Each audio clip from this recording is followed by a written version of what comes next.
2 November 1967, upacara pembukaan rasmi Jambatan Sultan Abdul Hamid. Pada hari ini dalam tahun 1967, upacara pembukaan rasmi Jambatan Sultan Abdul Hamid disempurnakan oleh Kebawah Duli Yang Maha Mulia Sultan Abdul Halim Muazzam Shah Ibni Almarhum Sultan Badli Shah Sultan Negeri Kedah Darul Aman di Alor Star, Kedah.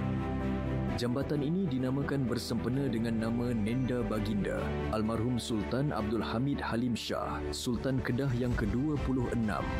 Pembinaan jambatan ini bagi menggantikan jambatan lama yang dimusnahkan oleh British pada tahun 1941.